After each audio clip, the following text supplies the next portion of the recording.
Good morning to everyone.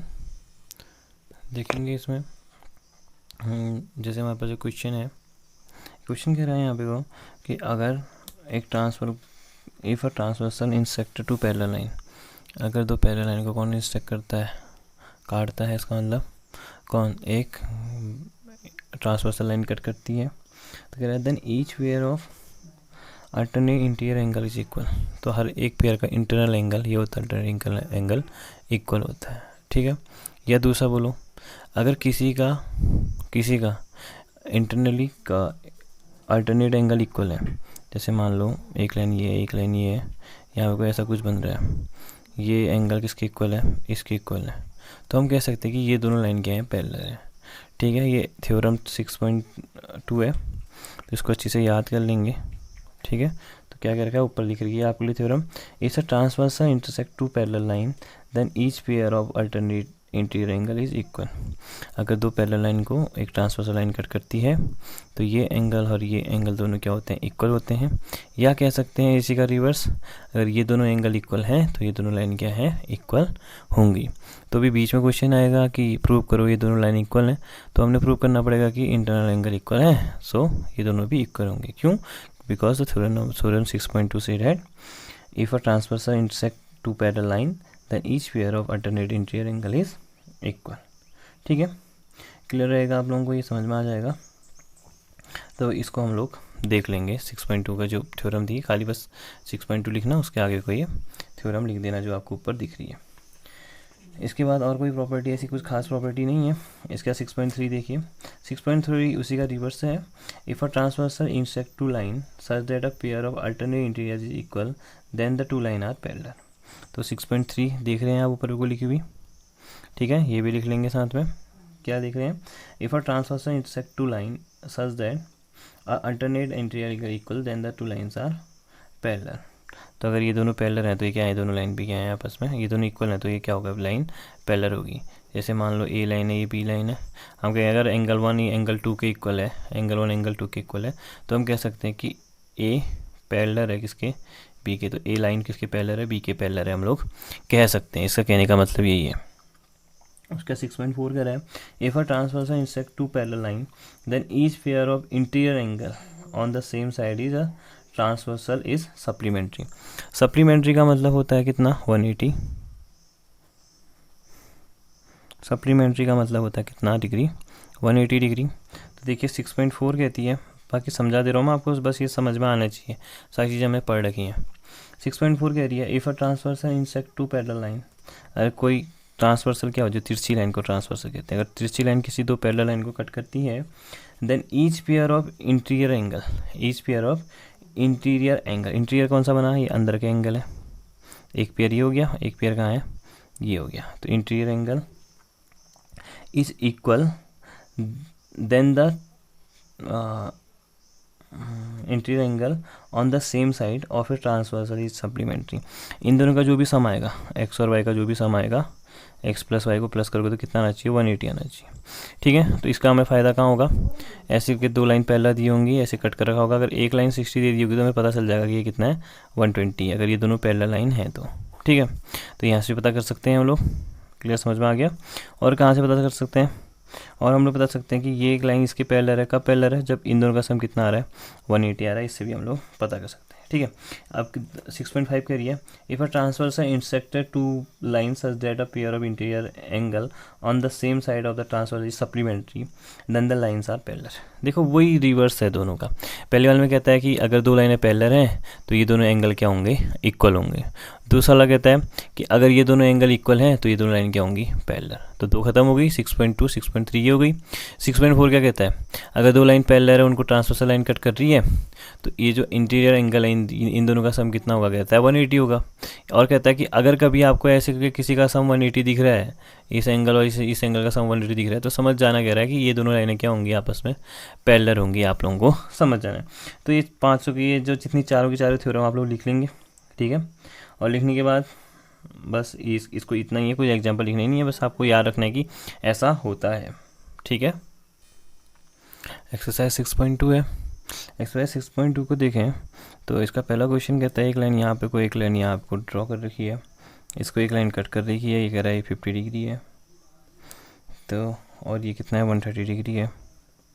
तो कहता है ये हमसे find the value of x और वाई, एक्स और वाई की वैल्यू फाइंड करो। वाई एक्स का है यहाँ पे को है और वाई का है यहाँ पर को है।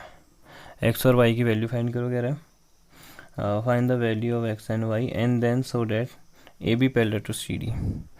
जो ए बी है वो पैरेलल है, तो कह रहा है किसके, सी डी के।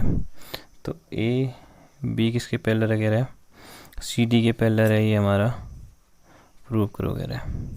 ठीक है, तो पहले एक्स और वाई की वैल्यू निकालनी है और दोनों इक्वल आ गई तो हम कह सकते हैं कि दोनों के आपस में पैरेलल। अभी हमने पढ़ा था पहली थ्योरम 6.2। ठीक है, उसमें क्या कहता है, अगर दो लाइन पे अगर ये दोनों एंगल 6.3 सॉरी, अगर ये दोनों इक्वल हैं तो ये दोनों लाइनें क्या हमारे पास पैरेलल हैं, ऐसा बोलता है। ठीक है, तो हम लोग इसको आराम से निकाल सकते हैं। तो देखो सबसे पहले तो देख लीजिए, ये आपको एक लाइन दिख रही है आपको ऐसे, इसका सम कितना होगा, ये लाइन का सम 180 होगा। और इसका एक एंगल अगर हम लोग कहें कि जो ये एंगल है ये कितने का है, 50 डिग्री का है, तो ये एंगल कितने का हो जाएगा, सब कहेंगे 130 का हो जाएगा, क्योंकि हमें पता है ये लाइन कितनी बनाती है, 180 बनाती है। तो हम लोग से कह सकते हैं एंगल, इसका नाम कुछ भी दे दो, ये आपको पॉइंट सी डी हो गया, ई दे दो। ठीक है, इसको दे दो एफ। ठीक है, इसको दे दो एफ, इसको दे दो जी। ठीक है, तो लिख सकते हैं E F A angle E F A plus angle A F G equal to कितना होता है 180। क्यों, लीनियर पेयर होते हैं ये। और आगे हमें पता है, क्या पता है हमको कि ई एफ ए जो है वो कितना है 50 डिग्री है, plus A F G angle A F G equal to कितना 180 डिग्री। तो ए एफ जी कितना हो गया हमारे पास 180 माइनस 50। ए एफ जी को क्या बोल रखा है, ए एफ जी को बोलते हैं x. So x equal to कितना हो गया 130 डिग्री हो गया, 130 डिग्री हो गया। ठीक है, ऐसे हम लोग अगर ये 130 डिग्री हो गया, ठीक, और हमें क्या क्या दे रखा है, बस ये 130 डिग्री हो गया, और दे रखा है ये कितना है 130 डिग्री है, तो इसका क्या होगा, अपोजिट होगा। ये तो अल्टरनेट एंगल हो गए। हम लोग कह सकते हैं एंगल सी जी, इसको कुछ और लाइन दे दो, एफ जी एच दे देते हैं, E C G H and angle, इसको क्या दे रखा था हमने, F C D, F G D are equal, क्यों है इक्वल, वर्टिकली अपोजिट है। ठीक है, तो उसका आगे लिख लेंगे, so angle E G H equal to angle E D का अगले वर्टिकली अपोजिट, वर्टिकली अपोजिट है ये। ठीक हो गया, समझ में आया इतना।